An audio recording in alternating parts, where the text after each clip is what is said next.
క్రైస్తవ సంఘానికి ఉపదేశాలు అనే ఒక కార్యక్రమానికి మీ అందరికీ కూడా స్వాగతం. ఈ ఎపిసోడ్లో మనం ప్రత్యేకంగా సంఘంలో సాక్ష్యాలు అనే అంశం మీద చర్చించబోతా ఉన్నాం. దాని గురించి మనతో చర్చించడానికి పాస్టర్ గారు వాళ్ళు ఉన్నారు. వారిని ఆహ్వానిస్తూ మనం ముందు కార్యక్రమానికి వెళ్దాం రండి. పాస్టర్ మన్రాజా గారు, పాస్టర్ సైమన్ పాల్ గారు, మీ ఇద్దరికి కూడా వందనాలండి. మాకు ఇంతకుముందు ఎపిసోడ్స్లో చాలా చక్కటి విషయాలు మీరు మాకు తెలియజేశారు. ఎలా దేవుణ్ణి ఎట్లా నమ్మాలి, మనం భక్తిగా ఎలా ఉండాలి, దృఢంగా ఎలా ఉండాలి అనే విషయాలు చాలా చక్కగా తెలియజేశారండి. ఈరోజు ప్రత్యేకంగా సంఘంలోని సాక్ష్యాల గురించి మనం చర్చించుకోబోతా ఉన్నాం. అసలు సాక్ష్యం అంటే ఏంటంటారండి సైమన్ పాల్ గారు? మనం వాక్యంలోనే స్వయంగా స్పష్టంగా చూసుకుందామండి. 2 తిమోతి రాసిన పత్రిక 1వ అధ్యాయం 8వ వచనంలో ప్రభు విషయమైన సాక్ష్యం గురించి సిగ్గుపడకుండా చెప్పాలని చెప్పేసి వాక్యం తెలియజేస్తూ ఉంది. అసలు సంఘాలు విస్తరించబడడానికి లేదనంటే దేవుడి రాజ్య పరిచర్య విస్తరించబడాలంటే ఒక బలమైన ఆయుధం ఏదన్నా ఉందంటే అది మన సాక్ష్యమేనండి. కానీ ఈ సాక్ష్యాన్ని అనేక సంఘాల్లో దుర్వినియోగం చేసుకుంటా ఉన్నారు. కొంతమంది ఏమో వాటిని వాడుకొని ఫేమస్ అవడానికి లేదంటే తప్పుడు విధాలుగా ఫేమస్ అవడానికి ట్రిక్స్ చేస్తూ ఉన్నారు. అవన్నీ కాదండి సాక్ష్యాలు. సాక్ష్యాలు అంటే ఆదిమ కాలంలో అపోస్తులు వారికి దేవుడు చేసిన కార్యాలను వారు సాక్ష్యాలుగా మనందరికీ రాసి ఉన్నారు. అవి ప్రత్యక్షమైన సాక్ష్యాలు చరిత్రకారుల ద్వారా రాయబడి ఉన్నది. తర్వాత ఈ గ్రంథంలో, పరిశుద్ధ గ్రంథంలో కూడా ఇవన్నీ కూడా లిఖించబడి ఉన్నాయి. ఈరోజు నా జీవితాల్లో కూడా దేవుడు అనేక కార్యాలు చేస్తూ ఉన్నారు. ఈ కార్యాలన్నింటినీ కూడా మనం ఎవరైతే దేవుణ్ణి నమ్ముకోకుండా ఉంటున్నారో, అవిశ్వాసులుగా ఉంటా ఉన్నారో వారికి చెప్పి వారిని విశ్వాసులుగా మార్చడానికి దేవుడు మనకి ఈ సాక్ష్యం అనే ఆయుధాన్ని మన జీవితాల్లో దేవుడు ఇచ్చున్నారు. అంత మాత్రమే కాదు, మత్తయి సువార్త 18వ అధ్యాయం 32వ వచనంలో మనుషుల ముందు ఆయనని ఒప్పుకోవాలని చెప్పేసి దేవుడు వాక్యం సెలవిస్తూ ఉంది. అంటే సాక్ష్యం, నీ సాక్ష్యాన్ని అనేక ప్రజల ముందు నువ్వు చెప్తా ఉన్నావు, పంచుకుంటా ఉన్నావు. తెలిసిన వాళ్ళ దగ్గరే సాక్ష్యాన్ని చెప్పడం కాదు. లేదంటే చాలామంది ఏ విధంగా చేస్తారనంటే, ఒక సంఘం ఉందనుకోండి, ఆ సంఘంలో 10 మంది 20 మంది 30 మంది క్రైస్తవులు ఉన్నారు. వాళ్ళకే బోధిస్తూ ఉంటారు సాక్ష్యాన్ని. నా జీవితంలో ఇది జరిగింది, ఇదిగోండి ఇది నా సాక్ష్యం, ఈ దేవుడు ఈ రీతిగా కార్యాన్ని జరిగించాడు, ఇదే నా సాక్ష్యం. లేదంటే అసలు కొన్ని అయితే సాక్ష్యాలు అని చెప్పడానికి కూడా సిగ్గుకరంగా ఉంటుంది. అలాంటి వాటిని కూడా సంఘంలో చెప్తూ ఉంటారు. కానీ దేవుడు ఏం చెప్తా ఉన్నాడంటే, నీ సాక్ష్యాన్ని అనేక మంది ముందు ఆయన మహిమార్థమే చెప్పాలి, ధైర్యంగా చెప్పాలి, సిగ్గుపడకూడదని చెప్పేసి చెప్తా ఉన్నాడు. మన సంఘంలో అయితే అందరు తెలిసిన వాళ్ళే ఉంటారు కాబట్టి మంచిగా ధైర్యంగా పోయి చెప్తా ఉంటాం. కాదండి, ఈ సాక్ష్యాన్ని అన్ని జనుల మధ్యలో నువ్వు సిగ్గుపడకుండా చెప్పాలనేది దేవుడి ఉద్దేశం. అదే రీతిగా వాక్యం కూడా సెలవిస్తూ ఉన్నది. మనం ఈ సమరిటన్ ఉమెన్ చూసినట్లయితే, సమరయ స్త్రీని బావి దగ్గర చూసినట్లయితే, దేవుడు యేసుక్రీస్తు ప్రభుల వారు తను చేసిందంతా చెప్పినందుకు ఆమె ఏం చేసింది? సంతోషంగా గంతులు వేసుకుంటా, దేవుడిని నేను ఎదుర్కొన్నా, మెస్సాయాని చూసా అని చెప్పేసి ఆమె గంతులు వేసుకుంటా నా చరిత్ర అంతా కూడా చెప్పిండమ్మా అని చెప్పేసి ఆ ఊరంతా కూడా చెప్తా ఉండడం మనం చూస్తూ ఉంటాం. అది సాక్ష్యం. అంటే నీ జీవితంలో ఏదన్నా గొప్ప కార్యం జరిగినప్పుడు, మారు మనసు వచ్చినప్పుడు, లేదంటే దేవుడు ఒక గొప్ప స్వస్థతను అనుగ్రహించినప్పుడు, ఏ ట్రిక్కులు మ్యాజిక్లు లేకుండా, ఇది నేను చెప్పేది, ఇప్పుడు ట్రిక్కులు మ్యాజిక్లు ఎక్కువైపోయినాయి. ఇట్లా దేవుడు నిజమైన స్వస్థతని, నిజమైన కార్యాన్ని జరిగించినప్పుడు దాన్ని అన్యజనుల ముందు నీకు నిజంగా జరిగిందా లేదా అనేది నువ్వు చెప్పగలగాలి. అది గొప్ప సాక్ష్యం అంటే. చాలా చక్కగా వివరించారండి పాస్టర్ గారు. అయితే పాస్టర్ గారు, మనం ఈ మధ్యకాలంలో చూస్తుంటే చాలాసార్లు చూస్తుంటాం, చాలా వీడియోస్లో కూడా చూస్తుంటాం, మనం ఫోన్స్లో, యూట్యూబ్లో ఎక్కడ చూసినా కానీ చాలా అద్భుతాలు, స్వస్థతలు అప్పటికప్పుడే వెంటనే జరిగిపోతూ ఉంటాయి. అవి ఎంతవరకు నిజమంటారు? ఓకే, చాలా చక్కటి ప్రశ్న. దేవుని కార్యాలు అంత్యదినాల్లో కూడా జరుగుతాయి, దాంట్లో అనుమానం ఏమి లేదు. ఎందుకంటే అపోస్తుల కార్యాలు 1వ అధ్యాయం 2వ అధ్యాయాలలో మనకంతా కూడా ఈ పరిశుద్ధాత్మ కార్యాల గురించే ఉన్నాయి. పరిశుద్ధాత్మ మీ మీదకి దిగి వచ్చినప్పుడు మీరు శక్తి పొందుకుంటారు, యవనస్తులు ఇవి దర్శనాలు, వృద్ధులు కలలుగా అంటారు. ఇవంతా కూడా దేవుడు ఇచ్చిన ఉపదేశం, ఇదంతా కూడా దేవుడు ఇచ్చిన ప్రణాళిక. అయితే ప్రస్తుతం ఉన్న పరిస్థితులలో సాక్ష్యాలు అంతా కూడా అది ఏది నిజమో ఏదో నమ్మకూడదో తెలియని అంత భయంకరంగా తయారైపోయింది. అయితే బైబిల్లో ఎప్పుడు కూడా ఒక మాట మనం జ్ఞాపకం చేసుకోవాల్సింది ఏంటి అంటే, by their fruits you will know them. అంటే వాటి ఫలాలను బట్టి వాటిని మనం తెలుసుకోగలగాలి. ఇప్పుడు ఈ మనం కూడా ఏదైనా చేయాలనుకుంటే సింపుల్గా ఏదైనా మ్యాజిక్ ట్రిక్ చేసి ఇది సాక్ష్యం అని చెప్పొచ్చు, ఇది ఒక కార్యం జరిగిందని చెప్పనొచ్చు. అది కాదండి. అసలు ఎందుకు ఆ కార్యాలు జరుగుతున్నాయి అనేది, ఆ కార్యం జరిగిన తరువాత ఆ వ్యక్తి జీవితం ఎలా ఉంది అనేది కూడా మనకి ప్రధానమైన అంశం. ఇక్కడ మరి పాస్టర్ గారు మెన్షన్ చేసినట్టు 2 తిమోతి 1:8 సాక్ష్యం చెప్పడానికి నేను ఎప్పుడు కూడా సిగ్గుపడకూడదు. నా జీవితంలో నాకు ఉద్యోగం విషయంలో ఏదైనా మంచి జరిగిందనుకోండి, నేను దాని గురించి సిగ్గుపడకుండా చెప్పగలగాలి. తర్వాత 1 యోహాను 5:10 కూడా మరి ఎవరైతే యేసుక్రీస్తును నమ్ముతారో వాళ్ళందరూ కూడా యేసుక్రీస్తు సాక్ష్యం కలిగి ఉన్నట్టు. యేసుక్రీస్తు దేవుడని నమ్మిన వాళ్ళందరూ కూడా ఆల్రెడీ యేసుక్రీస్తు సాక్ష్యం కలిగి ఉన్నవాళ్ళే. యేసుక్రీస్తు చనిపోయారని, ఆయన తిరిగి లేచారనేది ఎవరైతే విశ్వసిస్తున్నారో వాళ్ళందరూ కూడా యేసుక్రీస్తు సాక్ష్యం కలిగి ఉన్నవాళ్ళు. ఇప్పుడు నా జీవితంలో నేను కలిగి ఉండాల్సిన సాక్ష్యం ఏంటి అని అంటే, దేవుడిని నేను ఎలా తెలుసుకున్నాను, యేసుక్రీస్తును నా స్వరక్షకుడిగా ఎలా అంగీకరించాను, తర్వాత నా జీవితం ఎలా మారింది, దాన్ని నేను ఇతరులతో పంచుకుంటున్నప్పుడు అది ఇతరులకు మార్పు తెచ్చేదిగా ఉండాలి. వాళ్ళ జీవితంలో వాళ్ళు కూడా దేవుని తెలుసుకునేదిగా ఉండాలి. ఇప్పుడు ప్రస్తుతం ఉన్న సాక్ష్యాలన్నీ ఏంటంటే, నేను ఇంత కానుకేసా నాకు ఈ ఉద్యోగం వచ్చింది, లేకపోతే ఇంత కానుకేసా నాకు ఈ స్వస్థత వచ్చింది, లేకపోతే ఇట్లాంటివన్నీ కూడా నేను ఏదో ఇల్లు కోసం ప్రార్థన చేసి, అంటే ఒక లాభదాయకమైన వాటిని విషయాలు మనం సాక్ష్యం అంటున్నాం, కానీ దేవునికి మహిమకరమైన సాక్ష్యాలు మనం ఏమీ చెప్పట్లేదు. చాలా చక్కగా వివరించారండి. మరిన్ని విషయాలు మనం ఈ సాక్ష్యాల గురించి తెలుసుకోబోయే ముందు చిన్న విరామం తీసుకొని మళ్ళీ వచ్చేద్దాం. చూస్తున్నారు కదండి, ఎటువంటి విషయాలను సాక్ష్యాలు అంటారు, అసలు సంఘంలో ఎలాంటి సాక్ష్యాలు పంచుకోవాలి, ఎలాంటి సాక్ష్యాలు మనము అన్యజనులకు చెప్పగలగాలి, మన ఎదుటి వారికి చెప్పగలగాలి అనే విషయాలన్నింటినీ కూడా ఇంకా మనం తెలుసుకోబోతా ఉన్నాం. అవన్నీ తెలుసుకోబోయే ముందు చిన్న విరామం తీసుకొని మళ్ళీ వచ్చేద్దాం. సంఘంలో సాక్ష్యాలు అనే ఈ యొక్క ఎపిసోడ్కి మీ అందరికి కూడా తిరిగి స్వాగతం. మరిన్ని విషయాలు మనం అడిగి తెలుసుకుందాం రండి. పాస్టర్ గారు, మరి ఇప్పుడు సంఘం లోపల నుండే ఇట్లాంటివన్నీ కూడా, అంటే ఆ చెడు సాక్ష్యాలు బయటకు వస్తూ ఉన్నాయి కదా, అవి ఎట్లా వస్తున్నాయి, ఎందుకంటారు? మనం ఇందులో మనం ఎవరిని నిందించడానికి లేదండి, కానీ ఒక విషయాన్ని మాత్రం గ్రహించాలి. ఏంటంటే సాతాను చేసే ప్రయత్నం అన్నమాట. దేవుడు ఆయన ఏర్పాటు చేసుకున్న సంఘాన్ని ఎంత కాపాడాలని ప్రయత్నిస్తూ ఉన్నారో, సాతాను కూడా ఆయన ఏర్పాటు చేసిన సంఘాన్ని చెదరగొట్టడానికి అంతే ప్రయత్నిస్తూ ఉన్నాడు. సంఘంలో కొత్త కొత్త పద్ధతులు తీసుకురావడం, ఆచారాలు తీసుకొని రావడం, కొత్త కొత్త విధానాలు తీసుకొని రావడం, వీటన్నిటిలో కూడా ఒక భాగం ఏంటంటే సంఘంలో చెడు సాక్ష్యాలు, అబద్ధ సాక్ష్యాలు, అబద్ధ కార్యాలు.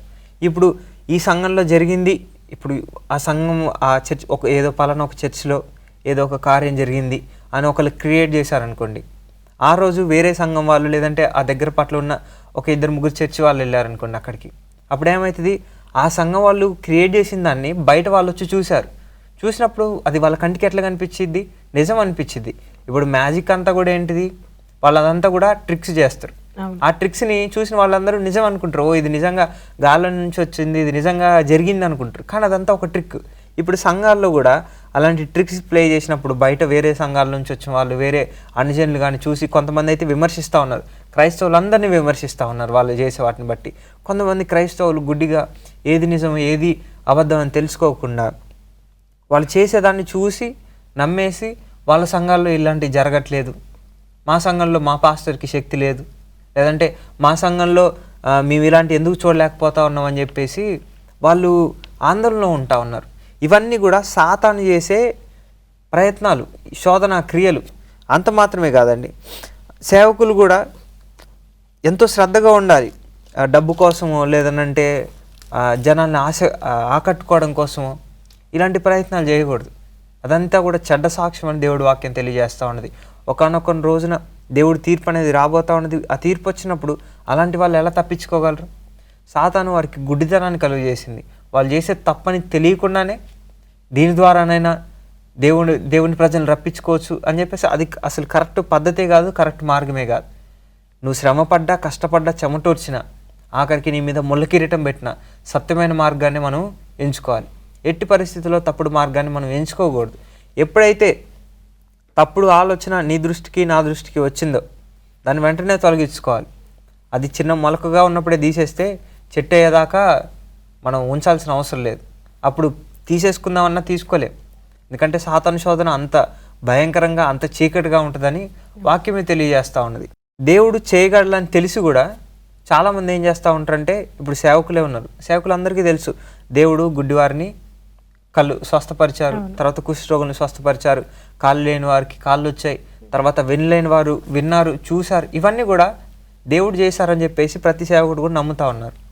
ఇప్పుడు నీకు అధికమైన విశ్వాసం నీలో ఉన్నట్లయితే, నువ్వు నిజంగా దేవుడి ప్రతినిధిగా నువ్వు ఉన్నట్లయితే, చివరి దినాల్లో అందరి మీద కూడా దేవుని ఆత్మ నేను కుమ్మరిస్తా అని చెప్పేసి దేవుడు చెప్పారు. అప్పుడు నువ్వు కూడా చేయగలవు. అప్పటిదాకా ఎదురు చూడాలి కానీ నిన్ను ఫోర్స్ చేసుకొని నువ్వు ట్రిక్స్ ప్లే చేయకూడదని వాక్యం స్పష్టంగా తెలియజేస్తూ ఉంది. అబద్ధ ప్రవక్తలు, అబద్ధ బోధకులు, అబద్ధ సూచకలు క్రియలు చేసే వాళ్ళు కూడా వస్తూ ఉంటారని చెప్పేసి వాక్యం ముందుగానే చెప్తా ఉన్నది. కాబట్టి వీటన్నిటిని బట్టి కూడా మనం చాలా జాగ్రత్తగా ఉండాలి. జాగ్రత్తగా ఉంటూ వాక్యాన్ని చదివినప్పుడు ఎవరు నిజమైన సేవకుడు, ఎవరు అబద్ధమైన సేవకుడు, ఏ సాక్ష్యం నిజమైనది, ఏ సాక్ష్యం అబద్ధమైనది అని చెప్పేసి మనకి తెలుస్తుంది.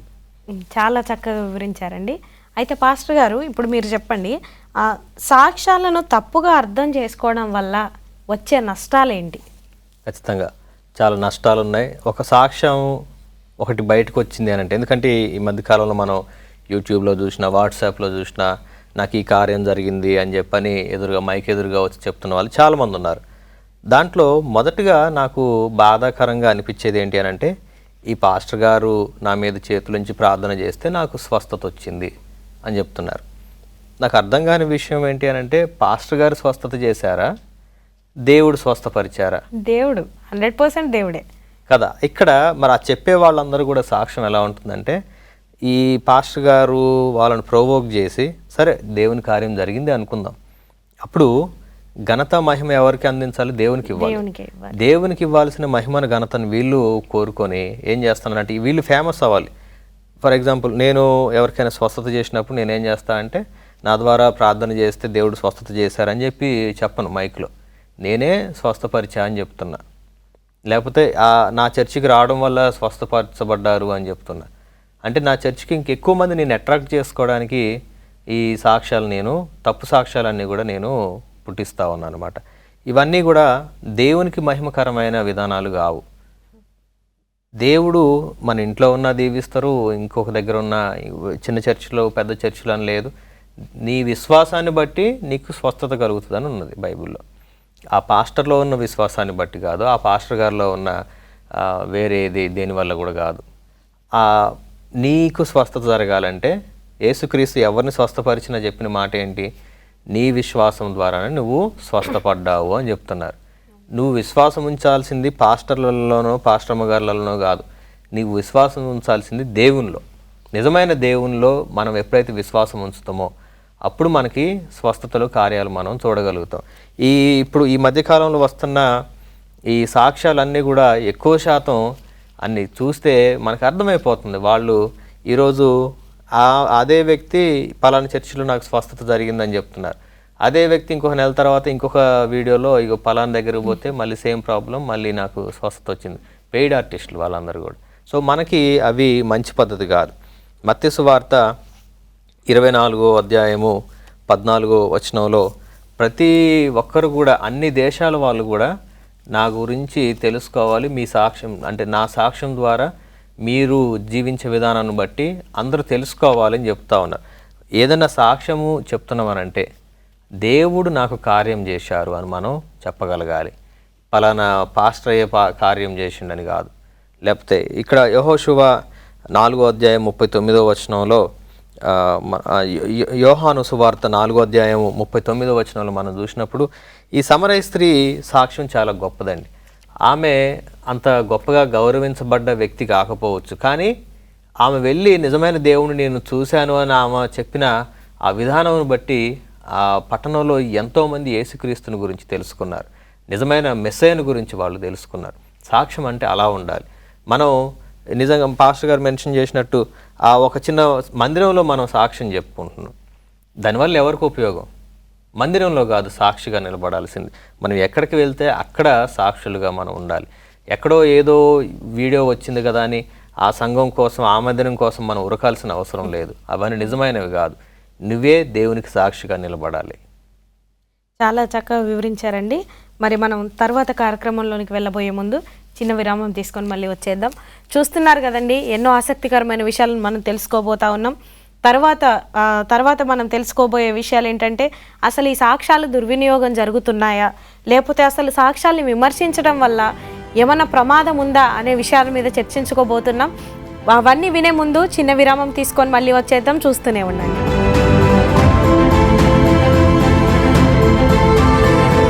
సంఘంలో సాక్ష్యాలు అనే ఈ కార్యక్రమానికి మీ అందరికి కూడా తిరిగి స్వాగతం అండి. మరిన్ని విషయాలు మనం ఇందాక చెప్పుకున్నట్టుగా అన్నిటి మీద చర్చించి మనం తెలుసుకుందాము రండి. పాస్టర్ గారు, ఈ సంఘం లోపల చెప్పే సాక్ష్యాల వల్ల ఆ సాక్ష్యాలని దుర్వినియోగం చేస్తున్నామా, ఆ సాక్ష్యాల దుర్వినియోగం జరుగుతుందా అనే విషయాన్ని మీరు మాకు చెప్తారా? నిజంగా అనేక ప్రదేశాల్లో సాక్ష్యాలు అనేవి దుర్వినియోగంగానే వాడుకుంటా ఉన్నారు. సంఘాన్ని అభివృద్ధి పరచడానికి సరైన మార్గాన్ని ఎంచుకొని వెళ్ళాలి, కానీ ఈ సాక్ష్యాలు లేదనంటే తప్పుడు బోధలు, తప్పుడు క్రియలు ఇవి చేసుకుంటా మనం ముందుకు వెళ్తే దేవుడు వాటిని ఇష్టపడడండి.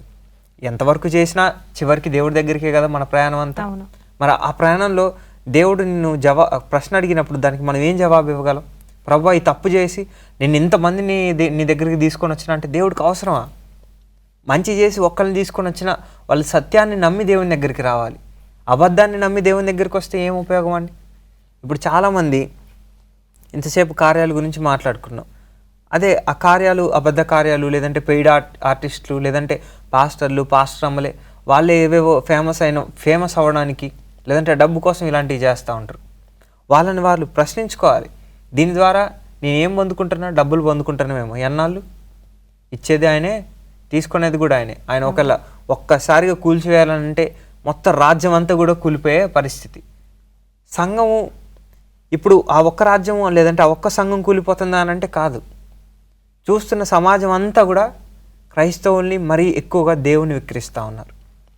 ఈరోజు నేను సాక్ష్యం చెప్తా ఉన్నానంటే నా సాక్ష్యాన్ని బట్టి దేవుడు మహిమపరచబడాలి. దేవుడు కాకుండా ఏ అక్కనో, ఏ అన్ననో, ఏ పాస్టరో, ఏ పాస్టమ్మనో, లేదంటే ఇంకెవరో ఇవాంజలిస్టో వాళ్ళు కాదండి మహిమపరచబడాల్సింది.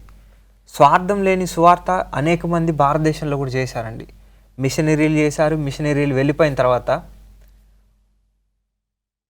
అసలు ఎలా అంటే వాళ్ళు క్రైస్తవ్యం గురించి తెలుసుకొని ఇందులో సత్యం ఉంది, ఇందులో చెప్పిన మాటలే నిజము అని చెప్పేసి వేరే మతాల వాళ్ళు, అంటే మత పెద్దలు, వేరే దేవుళ్ళని పూజించే పూజారులు, వాళ్ళు మారి సువార్త చేశారు. ఆ సువార్తలో వాళ్ళు ఎక్కడ కూడా స్వార్థాన్ని చూపించలేదు, ఎక్కడ కూడా నాకు ఘనత రావాలనుకోలేదు, లేదంటే నేను ఒక గొప్ప స్థాయి నుంచి వచ్చిన వాడిని కాబట్టి వీరందరూ కూడా దేవుడి తర్వాత నన్ను అనే రీతిగా చూడాలని చెప్పేసి వాళ్ళు ఎక్కడ కూడా ఆశపడలేదండి. వాళ్ళు ఆశపడింది, వాళ్ళు చేయాలనుకున్నది ఏంటంటే నా వంతు సహాయం నేను దేవుని రాజ్యానికి నేను చేయాలి, సువార్త అంతా ప్రకటించబడాలని చెప్పేసి అరికాలతో నడుచుకుంటూ వెళ్ళిపోయారు. చెప్పులు లేకుండా సైకిళ్ళ మీద సువార్త చేశారు. తర్వాత స్కూటర్ల మీద చేశారు. డబ్బులు లేని పరిస్థితుల్లో వాళ్ళు ఏదో ఒక రీతిగా నేనైతే ఇప్పుడు దేవుడు సువార్త చేయాలని చెప్పేసి వాళ్ళు బయటికి వెళ్ళిపోయి సువార్త చేయడం మొదలు పెట్టేశారు. అవి నిజమైన సాక్ష్యాలండి. అలాంటి సాక్ష్యాలు సంఘంలో ఉన్న వారిని బలపరుస్తాయి. ఈరోజు నీ సాక్ష్యము నీ సంఘాన్ని బలపరుస్తుందా?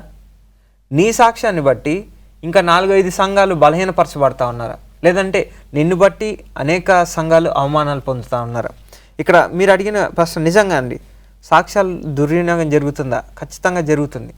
అట్లనే దుర్వినియోగం ఏ రీతిగా అయితే జరుగుతుందో కొన్ని సంఘాల్లో నిజమైన కార్యాలు కూడా జరుగుతూ ఉన్నాయి, అద్భుతాలు జరుగుతూ ఉన్నాయి. చనిపోయే వాళ్ళు బతుకుతూ ఉన్నారు. తర్వాత నిజంగా అనారోగ్య పరిస్థితులు బలహీనంగా ఉన్నవారు, తర్వాత ఉద్యోగాల విషయాల్లో, చదువుల విషయాల్లో, లేదంటే యాక్సిడెంట్ల విషయాల్లో ఎక్కడెక్కడో ప్రార్థన చేసినప్పుడు గొప్ప గొప్ప కార్యాలు జరుగుతూ ఉన్నాయి. కానీ ఇవన్నీ కూడా ఎవరికి కనపడవు. కనిపించేవి ఏంటంటే పబ్లిసిటీ చేసుకునే పాస్టర్లు చాలామంది ఉన్నారు కదా. ఇప్పుడు వాళ్ళు పబ్లిసిటీ వెయిటింగ్ చేసుకుంటున్నారంటే అబద్ధాన్ని పబ్లిసిటీ చేస్తూ ఉన్నారు. ఆ అబద్ధం క్రైస్తవులకు మాత్రమే కాదు, సాతానికి కూడా తెలుసు. దాన్ని ఎట్లా వాడుకొని క్రైస్తవ సంఘాన్ని ఎలా అవమానించాలనే విషయం కూడా సాతానికి తెలుసు. కాబట్టి ప్రతి ఒక్క క్రైస్తవుడు వారి సాక్ష్యాన్ని, నిజమైన సాక్ష్యాన్ని, మనం తిమోతికి రాసిన పత్రికలో 2 తిమోతి 1:8 చెప్పిన రీతిగా సిగ్గుపడకుండా ప్రభువుని గూర్చిన సాక్ష్యాన్ని ప్రభువుకి మహిమ వచ్చే రీతిగా మనం ప్రకటించాలి. నీకు నాకు ఎవరికి మహిమ రాకూడదు. కేవలం ప్రభువుకి మాత్రమే, ప్రభు ప్రస్థానం మాత్రమే ఉండాలి అందులో. చాలా చక్కగా చెప్పారండి. పాస్టర్ గారు, మరి అసలు ఈ సాక్ష్యాలను విమర్శించడం వల్ల ప్రమాదం ఏమైనా ఉందంటారా? నిజమండి, అవును. ఎందుకంటే సాక్ష్యాన్ని మనం సాక్ష్యంగా సాక్ష్యం ఎందుకు వచ్చింది అని అంటే దేవుడు ఒక కార్యం చేసినప్పుడు సాక్ష్యం వస్తుంది.